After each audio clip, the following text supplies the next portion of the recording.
Just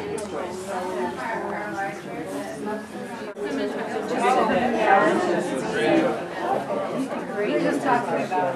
Well, no, I can speak right there. I know.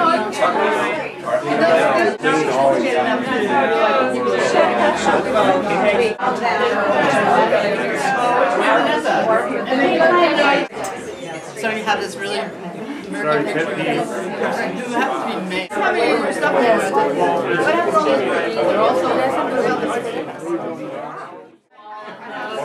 Fellow art walkers, thank you for hanging in there. Having done this once before last year, I seem to remember that the group really tailed off. And at least this year, boy, you guys are really hanging in, so good at you. I'm Bob Hart from Lane County Historical Society. We're helping sponsor the Art Walk tonight, and of course also collaborating with the opera.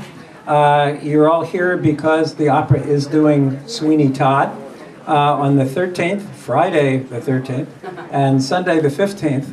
And this gentleman right here has 20% discounts for you tonight. So if you're interested, please see Tony, and he will be glad to give you some discount vouchers, I guess. Okay. But you're here actually to meet an artist and learn a little bit about the Vistra Gallery. And I guess I'm first going to introduce Pat Carroll from Vistra Gallery, an artist in her own right. Hi, thanks for coming, everybody. Welcome to Vistra Framing and Gallery.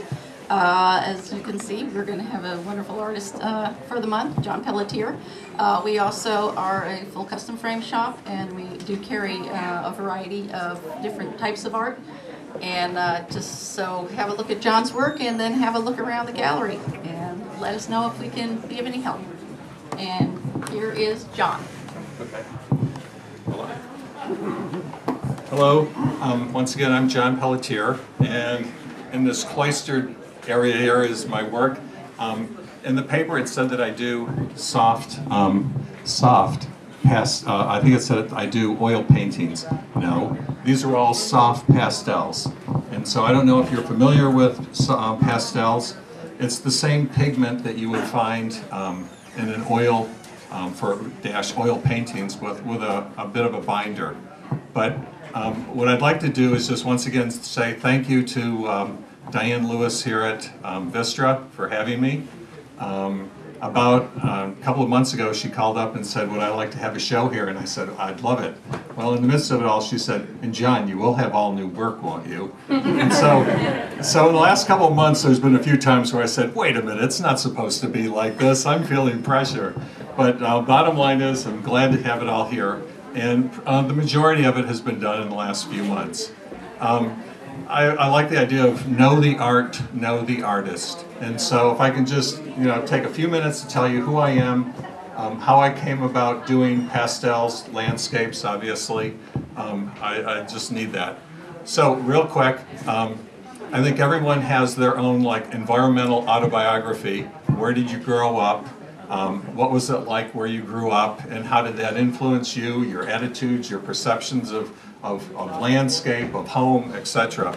And I grew up in upstate New York, outside of Rochester, New York, in a town called Henrietta, and just nothing except fields and woods and pretty idyllic. And graduated from the University of Buffalo with a degree in history. And at the same time, I just finished college, I read Kesey's Sometimes a Great Notion. And I thought, my God, that sounds wonderful. That's what Oregon is. And I was always under the impression of the Blue Ox and Paul Bunyan. And so there was Kesey, and then obviously Paul Bunyan. And I have an immigrant father who basically wanted me to go to work at Xerox. And I said, now's the time to get the hell out of Dodge. And left and basically hitchhiked across Canada. And in 1971, at about 2 o'clock in the morning, found myself on Franklin Boulevard in front of the Dunkin' Donuts store saying, okay, now what am I, where am I?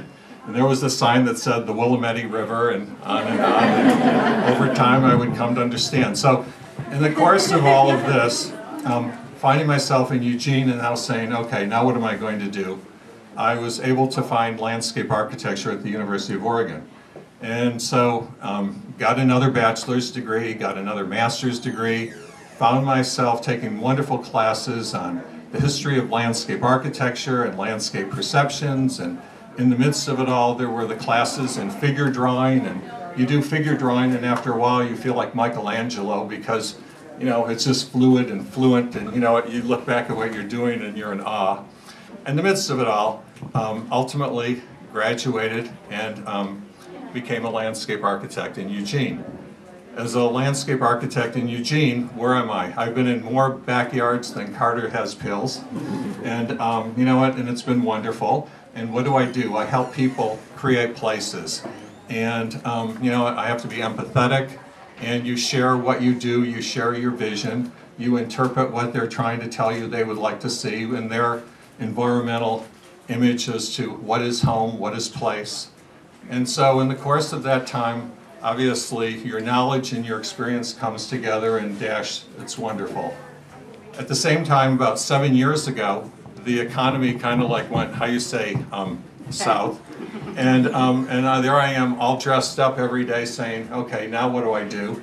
And you know, no place to go. So in the midst of it all, I got my little easel, got my soft pastels, and once again, the adventure of saying, what is really around me?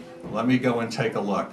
So I would drive 2 miles, 5 miles to the other side of the airport and say, my God, you know what, you can look at impression, you know, the Impressionists' work and say how sweet it is, but here it is in our backyard.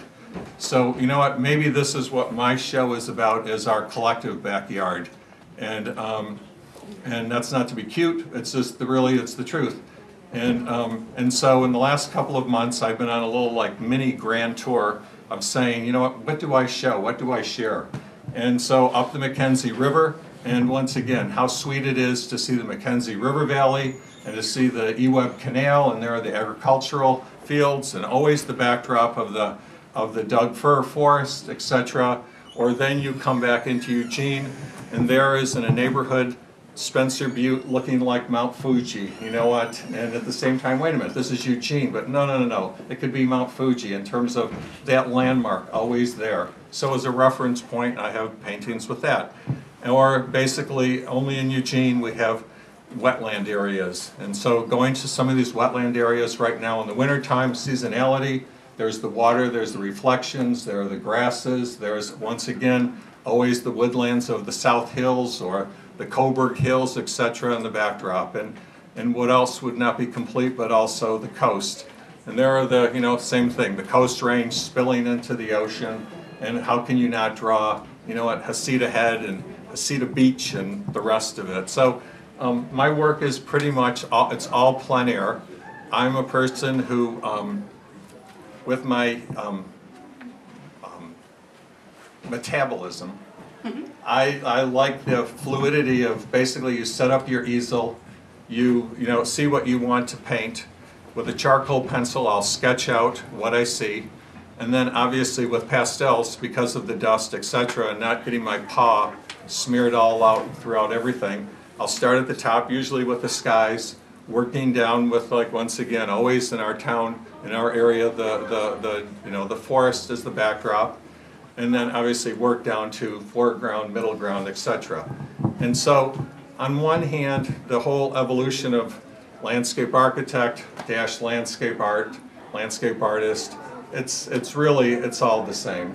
And to say, you know, did I ever have a class distinctly in pastels at the University of Oregon or wherever? No. But at the same time, you know what? Verticals, horizontals, little, you know, grasses, it just comes out. So essentially that's it. And I have questions, no questions? Yes? Do you wear any kind of like protection from the dust? You know what, when the wind is blowing, I kind of always somehow seem like I'm not conscious of sucking in the dust.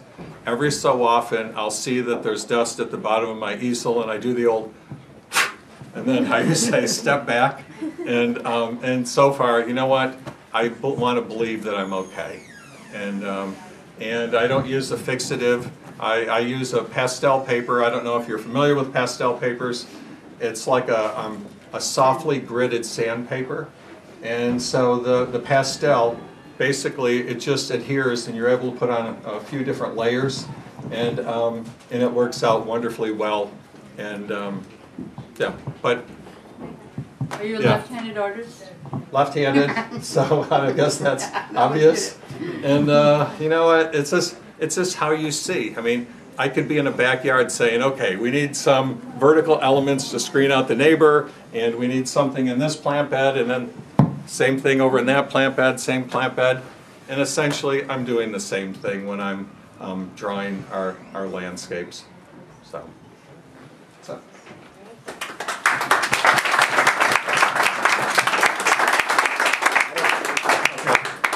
Over an hour. Noted person, noted artist, Lynn Peterson over here on this side. Lynn, do you want to say something? Yeah, I'm very thankful. I've been with Vista Gallery now for on and off for a long time, and they represent both my painting and also my tiles, which you will see over in this corner. I make the tiles. Yes, I don't find them anywhere. I make them from the very beginning. So I'm happy to talk to anybody about them and tell you the process, but it's a pretty interesting and evolution from where I've been. I've been a graphic designer and done many things. I've sung in bands. I was in the bagpipe band. As an artist, you do many things. We're 12 different people. We're not just one. Just as John said, you know, he's been many things. We've been many things in our lifetimes. All of us write. I think it's just out of necessity. So I'm very glad to be here. I appreciate Vista Gallery for having me and showing my work on a regular basis. Thanks so much.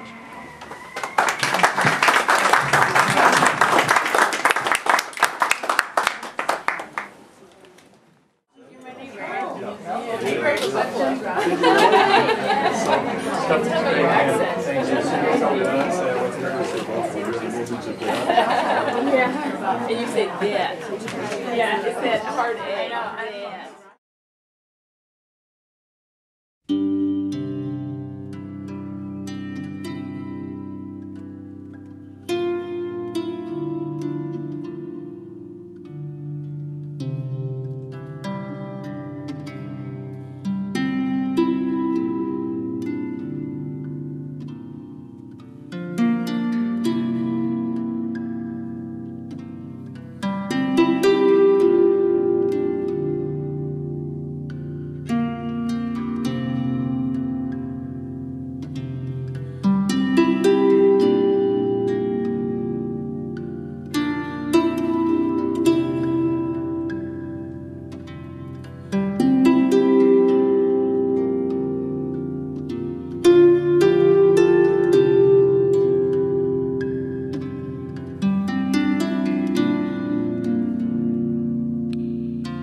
when I'm out on location, everything is there for you. You know, it's so easy to, I mean, it's not easy to paint, but it's that you can just start painting, you know, without having sort of that theory of how you're going to go about it. When you're in the studio painting, you're really inventing the image, so you end up using things, you know, using your ideas about how you think you'll start a painting, which I change all the time. This approach, it mentioned that I studied with Dave McCosh, and this approach of using patches of color is consistent. Well, that's, you know, generally that's where I first learned about just starting a painting with patches of color.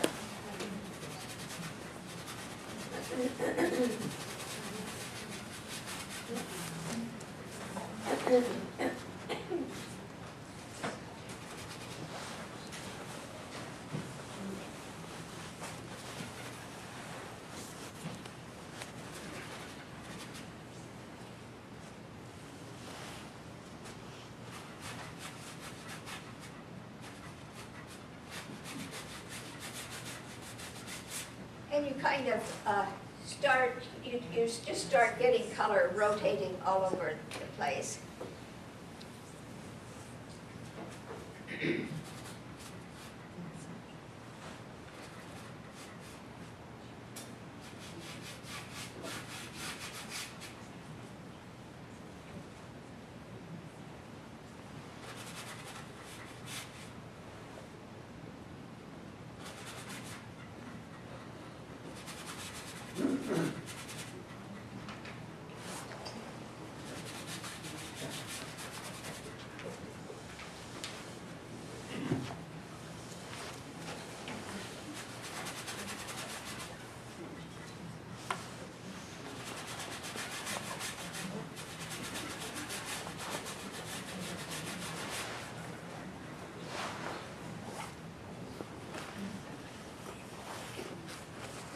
If you have any questions, be sure and ask, because I just been sort of starting this painting, and I haven't developed my technique for doing a demo where I have running commentary. Talk about what you're using and you're dipping in. Yes, that's good. That's good. Okay, my primary colors, of course, these are alizarin crimson and meridian green, and they're oils. And I have two different mediums out. I have one that I make with half linseed oil and half turpentine. This will be this one, and that could be handy for if you want something that's lighter, you know, kind of a wash. And the other one is Liquin. And it's a painting medium called Liquin, and it's made by Winsor Newton. And its main advantage is it has more viscosity, and it dries faster. So I have those options. But maybe I'll go with the thinner paint for a while. I see you've got drips coming down from where you just put on that more liquid, when you're going to make them go away. Make the drips go away. Just a cheap China bristle brush. I have a number of brushes. I think this is better. Does this sound better? Yeah. Okay. And I think I'll use the thinner that I made out of turpentine and linseed oil, and get some lighter areas. The other thing you can do that's pretty neat is you can put something on pretty dark and then rub it. So there's some nice qualities in the wash stage. This is another thing that I got from Dave McCosh, is that we didn't start with the full white like a lot of painters. We don't use white and all the opaque. We just started with transparencies. And then after you have a layer of that, you can work into it with opaque colors. But you get a lot of nice color with this.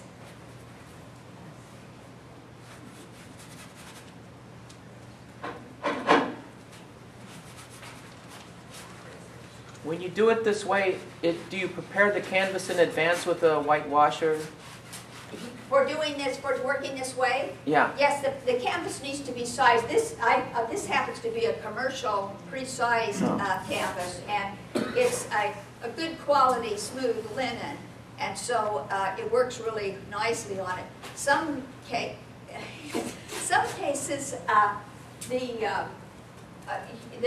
the canvas has a lot of texture, and it doesn't work as well. So you do gesso it before you start? I didn't gesso this because it was pre-gessoed. I had to this was a cheaper canvas, so I gessoed it. What is gesso? Oh, gesso is made out of rabbit skin glue and titanium white and I think gypsum or something. There's some third ingredient. What it does is it seals the canvas so that the paint does not go through it. And then also with the white, it gives a nice surface that you can paint on, and that's all. That's pretty much what it is. Those painters have been known very frequently to deliberately tone a canvas and don't want that white. So there's all kinds of ways. Please keep asking these questions because I don't know what to do. What would be of interest. So. When you gesso a canvas, how long do you have to wait after that before it's ready to put your picture on? A day anyway. No, we have acrylic. What most of us use is acrylic gesso, and that's a gesso. That's a synthetic gesso, and so it dries really fast. And with if you're using old gesso that we used to use in the old days, you actually rabbit skin glue. You seal the canvas first, wait for that to dry, and that doesn't take too long to dry, and put the gesso on, and probably at least a day. I mean, a day is fine, for it to set up well enough to work on. Roy? Does the canvas speak back to you? Hopefully. That really is a good question because as soon as you start putting these colors on, then your eye moves. Like just lightening this little area. That was that's a green and a cool, and it's next to this yellow. Because they're now about the same value, they benefit from that simultaneous contrast, is what they call it, and that means that every color is not really a true color. No color is really a true color. It's for example, a low grade red. If you put green behind it, surround it by green, then that sort of makes it look redder. And when I first read about that, the explanation had to do with the after image effect, and that there's your eye projects the complement on that, and so that's kind of working for you or against you. I remember one time I decided to do a big abstract painting that was all red, and mostly red, and cadmium red, and I was working on it. I could see it for the first 10 minutes. I kept working on it, and it looked grayer to me. It looked more like an earth color, because that's actually happening. With a large canvas, red, your eye's looking at it, and then you can actually notice in the 5-10 minutes or whatever it takes for you to start projecting the after image. So let's get some cool colors in here. Do you prefer landscapes versus abstracts or portraits or anything? I think I do. Yeah, I thought you probably did, but I do.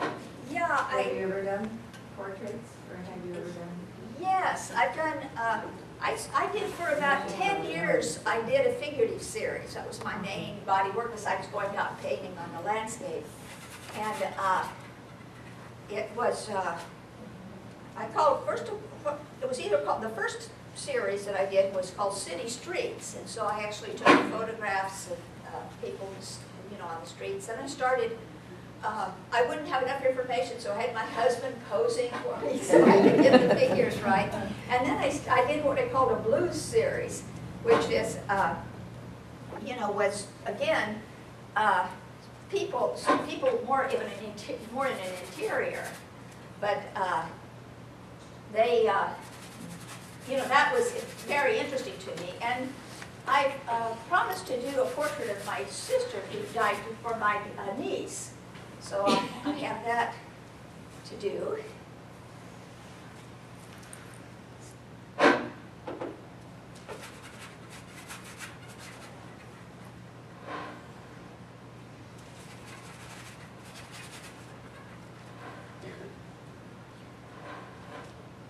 I'm trying to get some neutrals here. I like to get a variety of neutrals, brights, cools, and warms. I don't know what that means. Yeah, the cools and warm colors. Is that okay?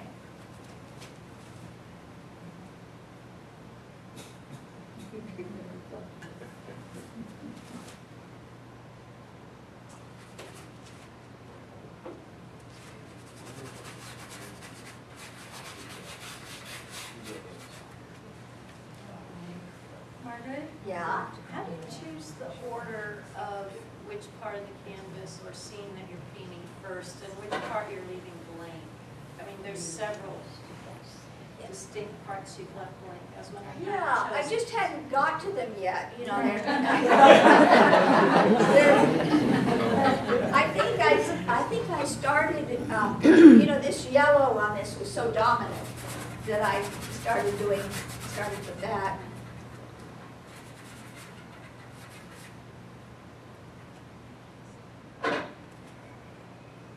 So you sort of do a little bit all over to Yes, start out. that's exactly right. Yeah. Okay, exactly. You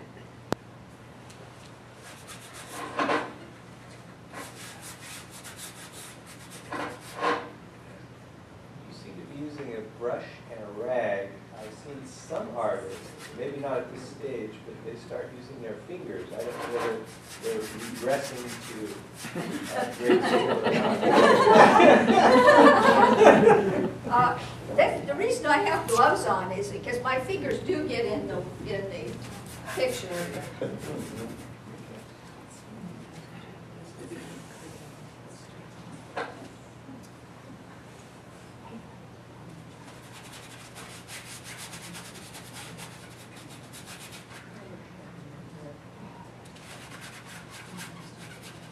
Now, Roy asked about the painting speaking to you.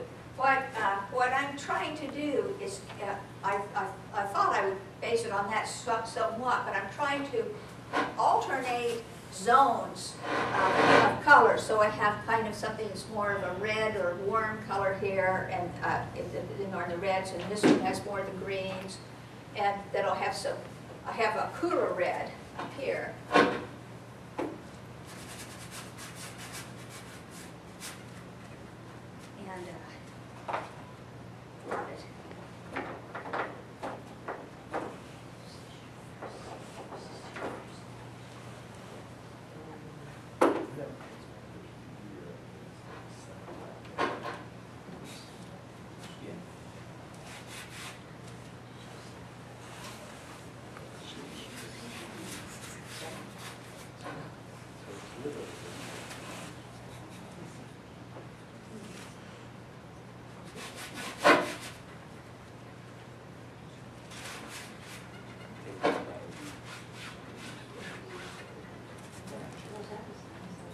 Actually, the drips are looking like trees.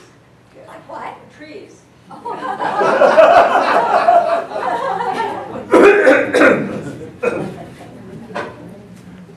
I don't mind drips, but I don't deliberately set out to get them.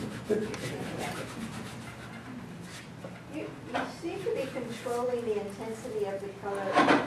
You don't have all those different hues on your little thing. You're controlling it more with how much paint you put on and then your little fixtures. Yes. Right? You don't have an infinite number of colors all done. No, I decided that I would start with just very few colors. And let's see.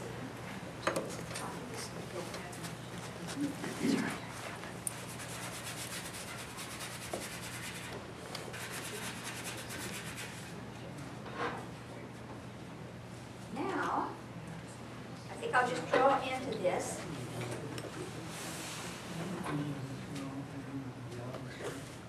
One thing that is kind of interesting, that I do a lot at home, but it's kind of a risk to try it here, but I will, is sometimes I get some real dark areas and then pick them up with the rag. So I'll try that.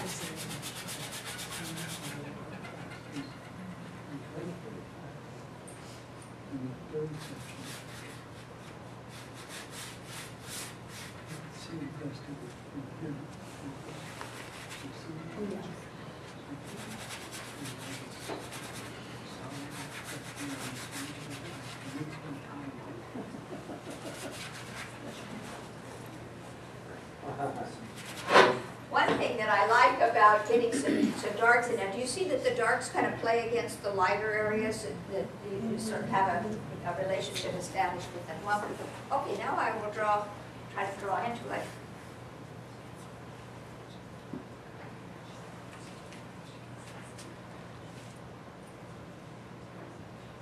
Someone asked about the choice of where to start. I'm going to start with what I think is the most interesting shade.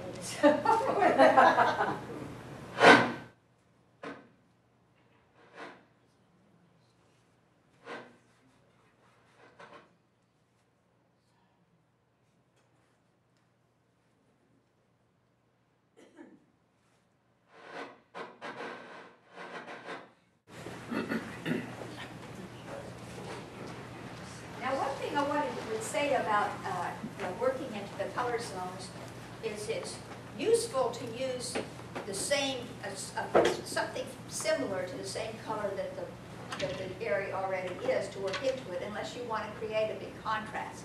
So, so I'm working into a green area with greens. It would help when you're facing the painting if you would bellow.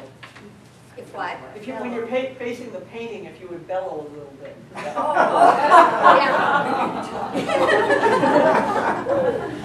I tell you, I have a lot to learn. Well, what I was saying is that working into a zone with line work, I think it's nice to use just a little darker version of the same color that's on there, so it stays in that zone stays true to being fairly medium light and green as opposed to the red. So that. And I am dipping into the this liquid that I told you with the viscosity, because so that this I don't want drips for this. I know that you'd like to try one work a lot abroad. Do you find that that's better than working around your husband, Mark? Well, we have our own studio, so it's not, we aren't in each other's hair.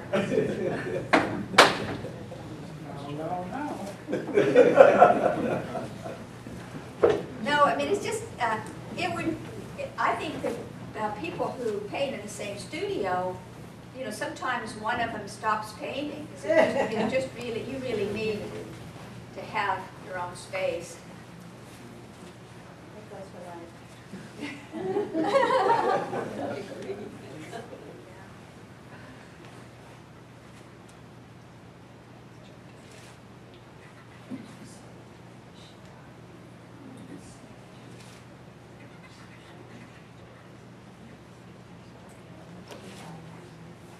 Is this technique of approaching a painting that you referred to Akash yes.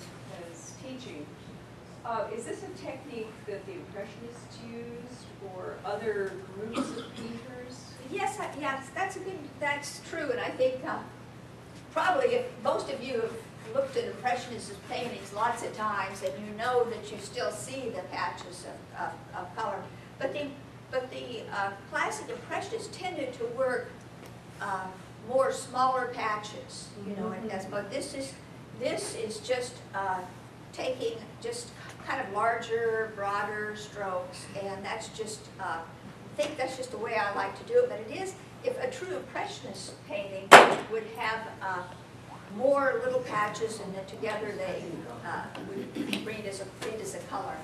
Loud enough? Do you ever find that something happens and you add to the picture that you didn't plan to? Like right now, in the middle, you almost have a lake there. Water in there? Oh, well, only if I'm working. There's times when I just work completely abstractly and see what will occur. But I wouldn't be likely to put a lake in this. But it is. It's just like. But I think what's really of interest about what you're saying is that when you have big patches of color and things are not really defined and really specifically, you really do see a lot in it, and the way I like a painting where those particular shapes that occur while you're painting, not necessarily as descriptive shapes, but as interesting shapes, become important in the painting. An example might be down here where,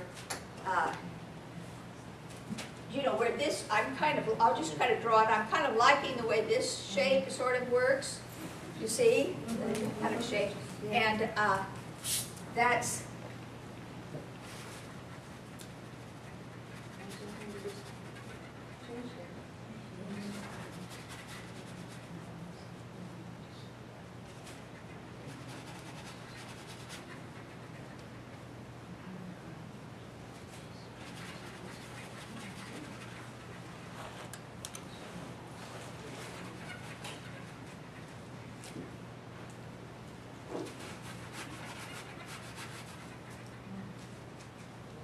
So it's not a problem to use the brush on different colors one after another?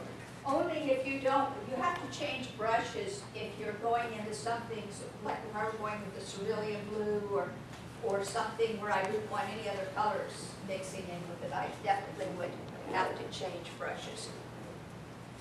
Right now what I need to do is get some more colors out.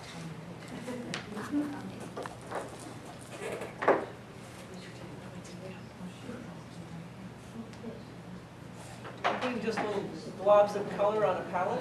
What? Yeah, putting little globs of paint on the palette. Yes, that's what I'm doing. Yes, when it runs out, then I find that the colors I want are not there. Yeah.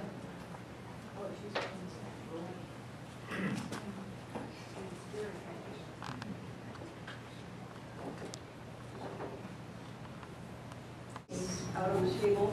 So at this point, why don't we take a break and come back in about 10 minutes. I know where to come if I want. And keep your questions. So No, I was going to lose it.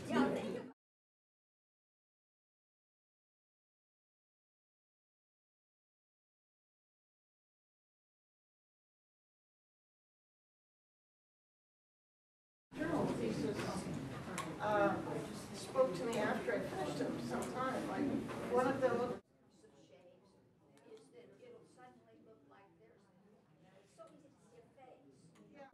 Shapes is that it'll suddenly look like there's so easy to see a face. Yeah. I appreciate being able to come and share it. I think it's we appreciate it. Everybody loves it. She's I know what it is. It's assisted living, and she doesn't really need assisted living.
Got your grape outfit.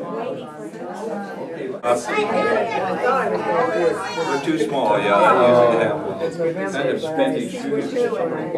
You grew up. One of your teeth fell out. There's two, then one of these. She's hoping it'll grow back in before Halloween.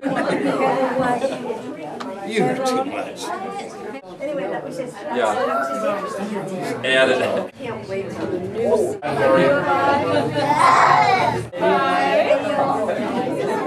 Are you gonna say hi?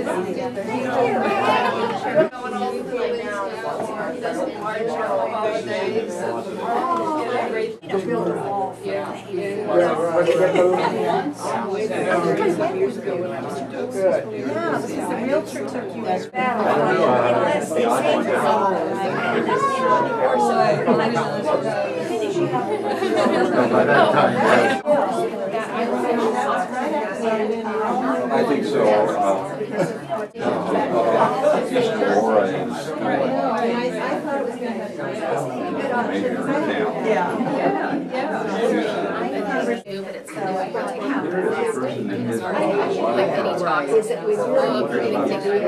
She's a pretty good artist. They do that. But I didn't want to not be here. Wow, interesting. A lot of Asians do. Yeah, they don't want to be. Got your grape outfit. Okay.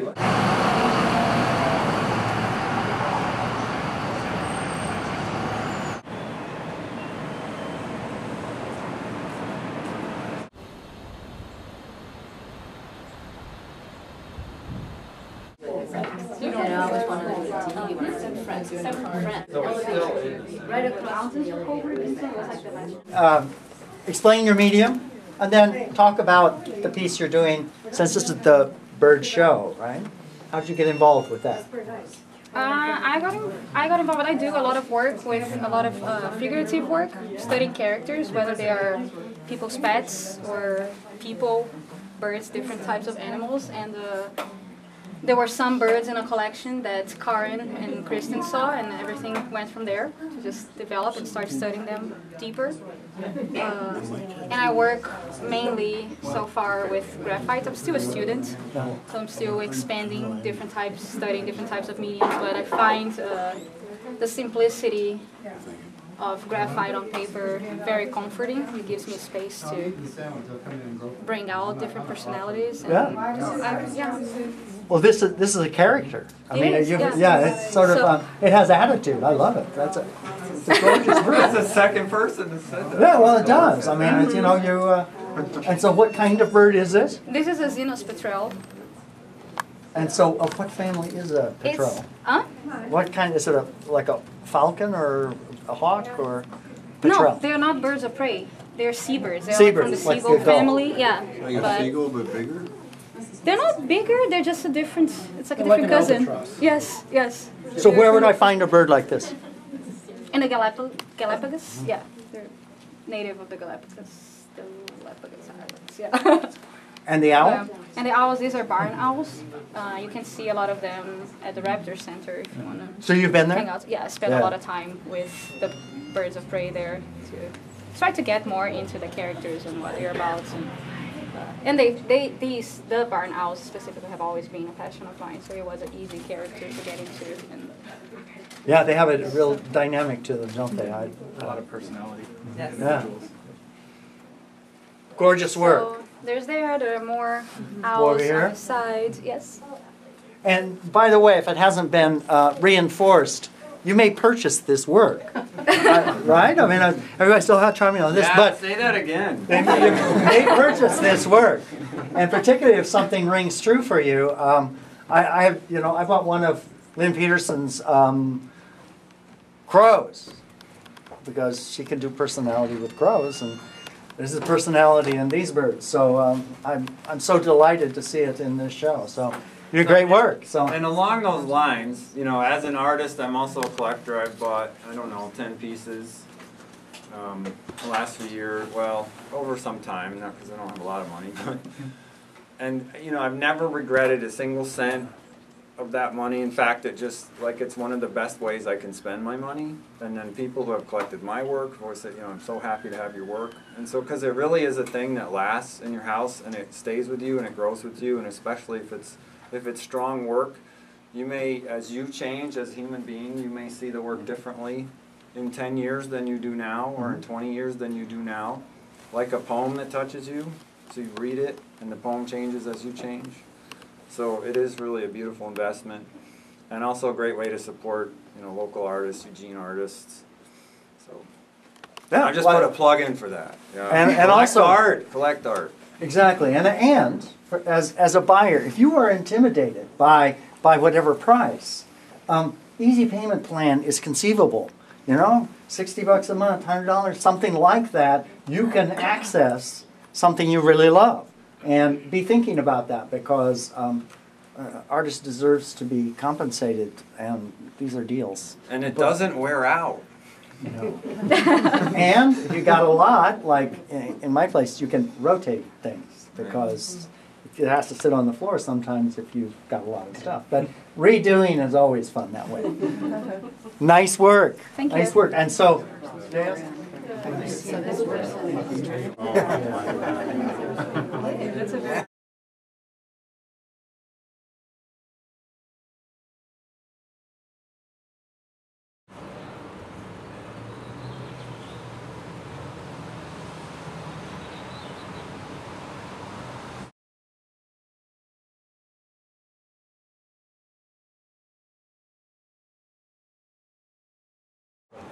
Turn around, there's a BMW place right there.